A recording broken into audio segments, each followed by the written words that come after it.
The morning opened like a slow hymn, the sun spilling over the plains in streaks of molten gold, the grass trembling under the weight of wind and silence.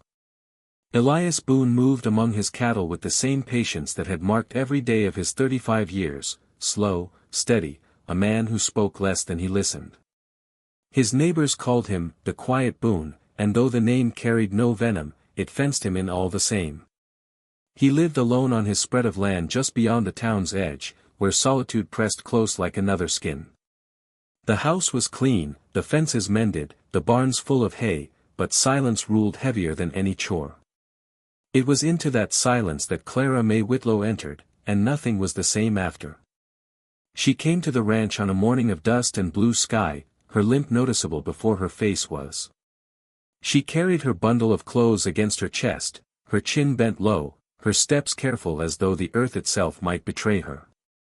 Rumor had reached Elias before she had, whispers at the general store, the cluck of tongues that said a girl like her was not fit for marriage, not fit for much more than sweeping corners and scrubbing floors. The limp, they said, had made her half a woman. Elias had said nothing then. He said nothing now, only stepped aside and opened the door. Clara May worked quietly, as though every movement must be measured against the eyes of others. She polished the wooden table until it gleamed, though no one but Elias would ever see it. She cooked with a careful hand, though she herself ate little. Her limp slowed her, but it did not stop her. The rhythm of her life bent around that wound in her gait. Elias noticed without staring, the way her left foot dragged just a fraction, the way her mouth tightened when she rose too quickly from a chair. She bore her pain like one carries an unspoken name, known, but never confessed. It was at the town store, a week after her arrival, that the gossip grew teeth. Elias had come for flour, Clara for soap. The moment she entered, heads turned. A woman near the pickle barrel whispered loud enough for all to hear, "Boone's taken in that cripple girl." Figures. No one else would. A chorus of chuckles followed, brittle and sharp. Sheriff Harlan Pike leaned against the counter, broad-shouldered, smug-eyed, the lawman who wore his badge like a weapon. He spat tobacco juice into the spittoon and said, "Boone, you've got a strange taste in company. Collectin' strays now?" His laugh rolled through the store, rough and careless. Elias did not answer.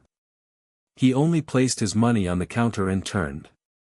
His silence was not cowardice, it was something harder, colder, but it left Clara May's cheeks burning. She kept her eyes down as they left, the weight of judgment clinging to her like dust. Back at the ranch, the silence thickened. Clara worked longer that evening, as if she could scrub away the voices. Elias watched her from the porch, the way she bent to lift the water pails, her limp sharper at the end of the day. He crossed the yard without a word and took the buckets from her hands. She looked up, startled. He said nothing, only carried the load to the trough. The gesture was small, but it caught her off guard, her lips parted as though to thank him, yet no words came. In their place was something quieter, something that lingered in the air between them like the scent of rain before a storm. Days unfolded in that rhythm, Clara's careful labor, Elias's silent watchfulness. When her dress hem tore on a nail, she set it aside for later mending. The next morning, it lay folded on the chair, the rip stitched with neat, masculine hands. She touched the seam as though it were a fragile thing, her breath catching. Elias said nothing when she wore it again. The bond forming between them was not declared but built, brick by brick, out of silence and small mercies. Yet the tension did not ease. Gossip seeped even to the ranch hands, muttered questions about why Boone kept such company, whether the girl was worth the trouble. Clara heard the murmurs when she walked through town alone. "Damaged goods," one woman hissed under her breath. Clara did not answer, only tightened her shawl around her shoulders. But Elias saw the weight it pressed on her. One evening, the sky bruised with the coming dusk, Clara carried wood across the yard. Her limp dragged heavier that night, her shoulders bent with weariness. As she reached the steps, her foot slipped in the dirt, and she stumbled. Before she could fall, Elias was there, his hand firm on her arm. She steadied herself, her breath shaking. His hand lingered a moment too long, the calluses warm against her skin. Her eyes lifted to his face, wide, uncertain. For the first time, his voice broke the silence between them, deep and low, as if dredged from the bottom of his chest. "Who hurt you?"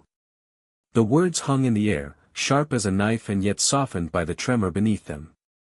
Clara froze, her lips pressing together, her gaze dropping to the ground. She did not answer. She only pulled her arm gently free and turned toward the house, her shoulders rigid with secrets. Elias watched her go, the question unanswered, the silence heavier than it had ever been. In that moment, he knew the truth was darker than the limp alone. The night closed around them, and the ranch seemed to breathe with unspoken things.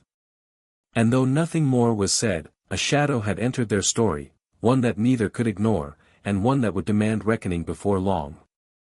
The days after Elias's question passed in a silence that was no longer gentle but taut, like a wire stretched too thin. Clara went about her work as before, sweeping, cooking, tending the fire, but her eyes carried a guardedness that hadn't been there before, as though she feared what more Elias might ask. He did not press her. He moved through his chores with the same steady rhythm, yet his thoughts circled her like a hawk over wounded ground. Her limp was no simple accident. He could see it now in the way she avoided certain words, the way her shoulders stiffened at the mention of the sheriff's name when townsfolk came calling. One night, as rain pattered on the roof and the lantern burned low, she broke her silence. Her voice trembled like a string plucked too hard, but it held. She told him of a ranch hand from her girlhood, a brute who had cornered her one evening in the barn. She had fought him, but he left her with more than bruises. He left her with a leg that would never walk straight again. Sheriff Harlan Pike, then still a deputy, had taken the man's word over hers. The case was closed, her honor dismissed. From that day on, Clara carried not just the wound in her step but the wound in her soul, branded as a liar and a cripple both. Elias listened without interruption, his face shadowed by the lantern light. His silence was not disbelief, it was something deeper, a grave acknowledgement. When her voice broke and she turned her face away, he did not offer empty words. He only poured her a glass of water, set it gently by her hand, and let his presence be her shelter. For the first time since that night long ago, Clara felt seen not as a burden, but as a woman wronged and still standing. But the town was less forgiving. Rumors quickened after Pike himself came riding out to Elias's ranch. He sat high in the saddle, his badge glinting, his smile cruel. "Boone," he drawled, "you're setting yourself up for trouble. A man's judged by the company he keeps, and you've gone and chosen poorly." His gaze slid to Clara, who stood frozen by the porch rail. "Some women are meant for scrubbing floors, nothing more.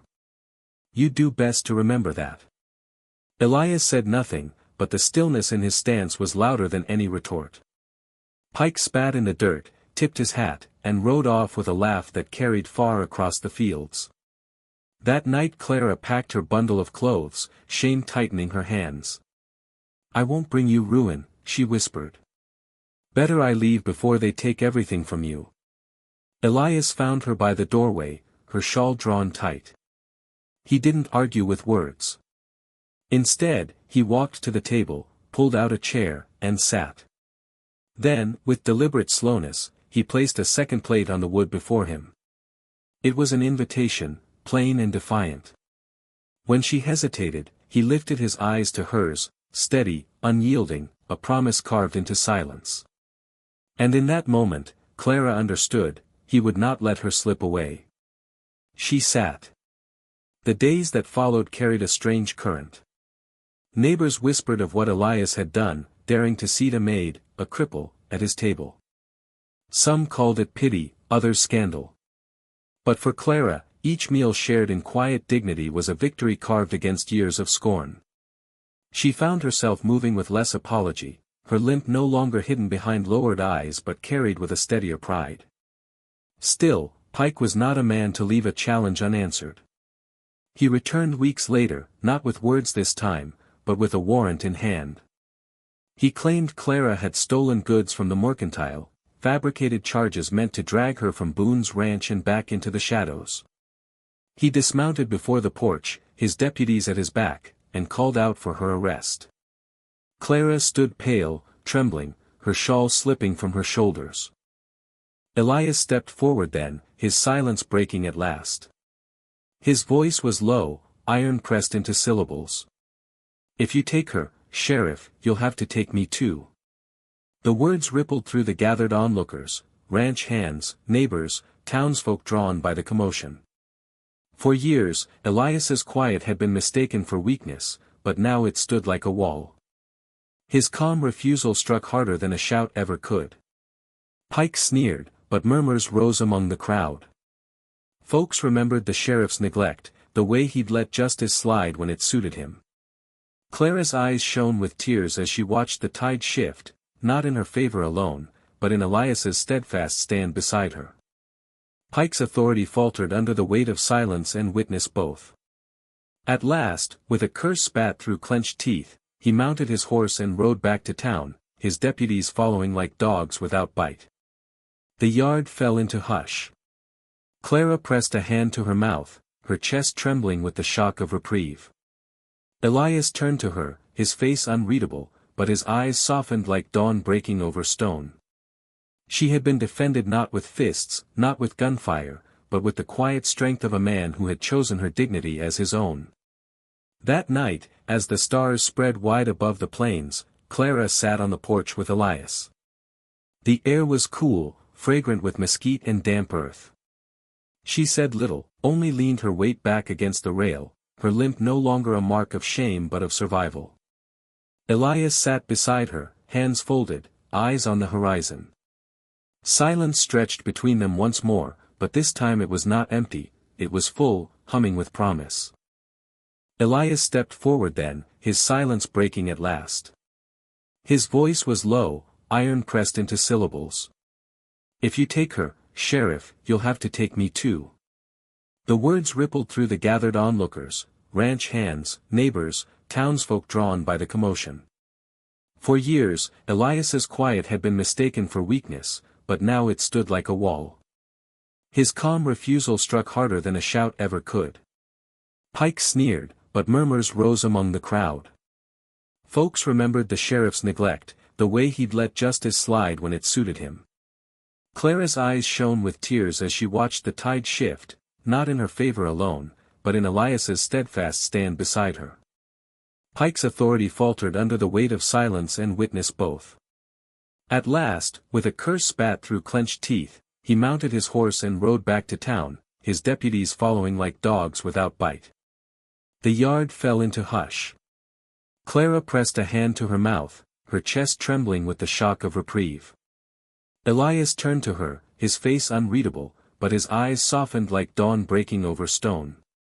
She had been defended not with fists, not with gunfire, but with the quiet strength of a man who had chosen her dignity as his own. That night, as the stars spread wide above the plains, Clara sat on the porch with Elias. The air was cool, fragrant with mesquite and damp earth. She said little, only leaned her weight back against the rail, her limp no longer a mark of shame but of survival. Elias sat beside her, hands folded, eyes on the horizon. Silence stretched between them once more, but this time it was not empty, it was full, humming with promise.